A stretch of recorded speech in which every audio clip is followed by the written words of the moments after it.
ইসলামী আন্দোলন বাংলাদেশ বেলা জেলার উত্তর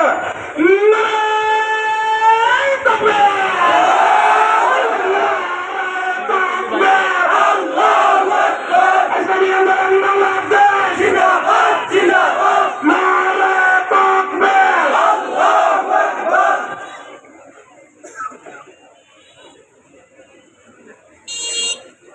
আসসালামু আলাইকুম ওয়া রাহমাতুল্লাহি ওয়া বারাকাতুহু।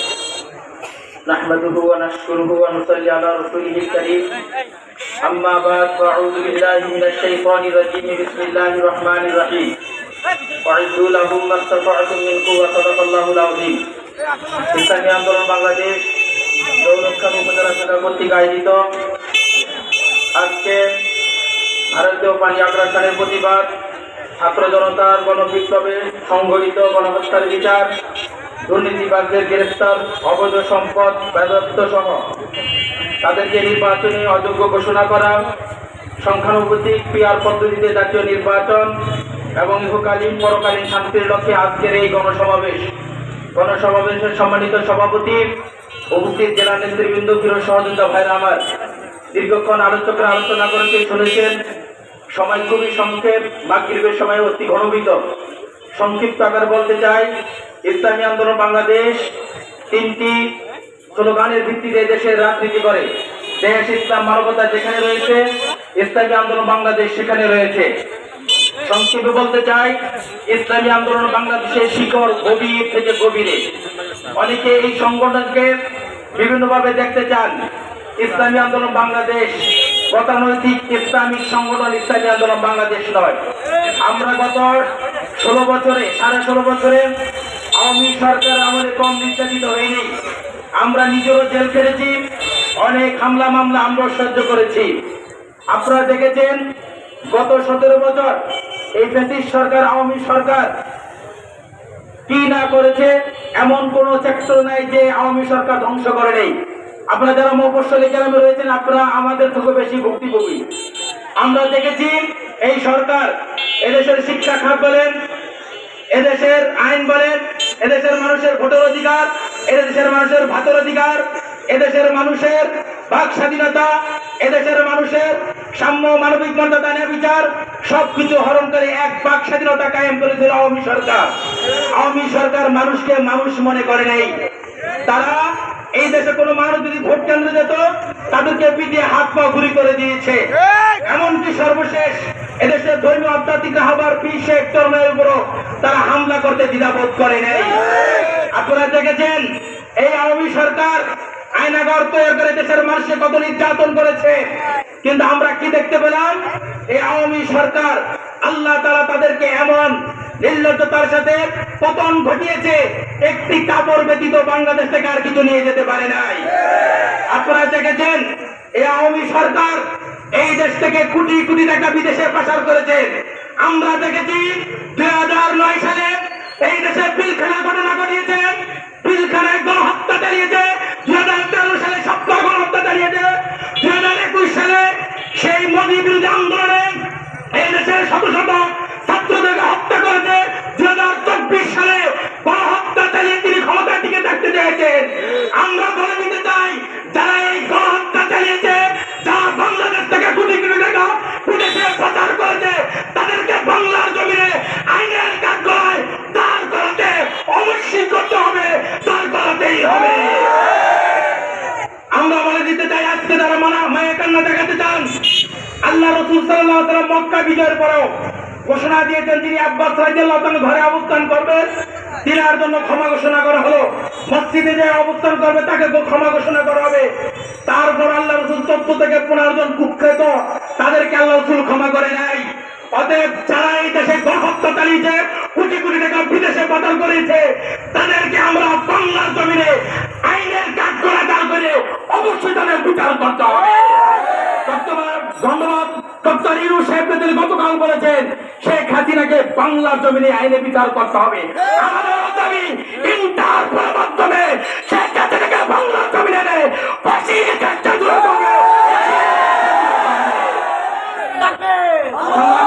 বন্ধুগণ, আমরা বলতে চাই 5 তারিখ এই দেশের ছাত্রদের রক্তের বিনিময়ে এই দেশ স্বাধীন হয়েছে। হয়েছে। আমরা যারা এই দেশে রাজনীতি করি, বড় বড় রাজনীতিবিদ দল অনেক আন্দোলন সংগ্রাম করে, কিন্তু আমরা এই ব্রিটিশ সরকারকে হটাতে পারি নাই। অতএব এই কৃতিত্ব সবকিছু হলো ছাত্রদের। কিন্তু আমরা দেখতে পেলাম এক শ্রেণীর মানুষ, আমি বলে দিতে চাই, যারা সংগ্রাম চাঁদাবাজ তারা কোন দলের কর্মী হতে পারে না।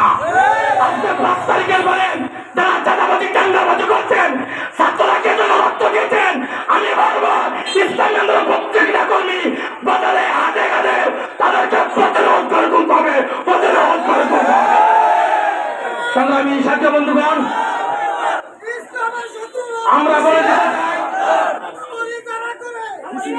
আমরা বলতে চাই এই দেশের ভিতরে 70% মুসলমান। আগামী আমাদের দেশের একজন প্রধান দলের একজন অনেক বড় মাপের নেতা বলেছে, মৌলবাদীরা ক্ষমতায় ছিল না, মৌলবাদীরা ক্ষমতা আসতে পারবে না। আমরা স্পষ্ট বলে দিতে চাই, আজকের এই সমাজ থেকে সমাজ থেকে আগামী বাংলাদেশ দাঁড়িয়ে বাংলাদেশ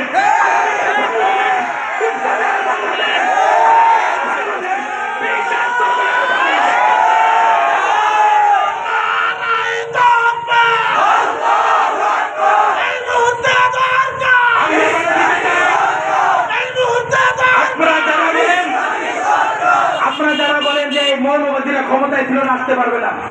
আপনারা হয়তো অতীত ইতিহাস ভুলে গেছেন, মৌলবাদীদের রক্তের উপরে ভর করে বারবার আপনারা ক্ষমতায় এসেছেন। আমরা আপনাদেরকে স্মরণ করে দিতে চাই, আজকের যে আওয়ামী সরকার যারা ক্ষমতায় ছিল তারা মানুষ মনে করে নেই, কথায় কথায় বলতো খেলা হবে খেলা হবে, আর উন্নয়নের সরকারে দেখে এদেশ থেকে কোটি টাকা বিদেশে পাচার করেছে। আজকে আপনারা সালমানের প্রমাণ, সে চাঁদপুর দিকে তাকে সেখান থেকে শিক্ষা করেন, তাই এই দেশের জনগণকে আস্থা করে নিক্ষেপ করবে। আমরা বলে দিতে চাই, এই দেশ স্বাধীন হয়েছে, মুক্তিযুদ্ধ হয়েছে, কিন্তু বাস্তব সত্য কথা হলো মাদার গাছ রূপে সেখান থেকে আমি আশা করা যায় না। আমরা এই দেশে অনেক বাংলাদেশের ভিতরে অনেক নেতা দেখেছি, অনেক দল দেখেছি, সোনার বাংলাদেশ, সবুজ বাংলাদেশ, ডিজিটাল বাংলাদেশ, 3 বছরের বাংলাদেশ, স্মার্ট বাংলাদেশ আমরা দেখেছি। কেউ আমাদের ভাগ্য পরিবর্তন করতে পারেনি, পারবে না। অতএব আসুন, আগামী বাংলাদেশ ইসলামী বাংলাদেশ প্রতিষ্ঠা করার জন্য বিশ্বের জনগণ আমাদের আহ্বান করে, প্রয়োজনে আমার রক্ত দিব, আমার জীবন দিব, তারপরে এই দেশের ভিতরে কালেমা পতাকা উত্তীর্ণ করবে।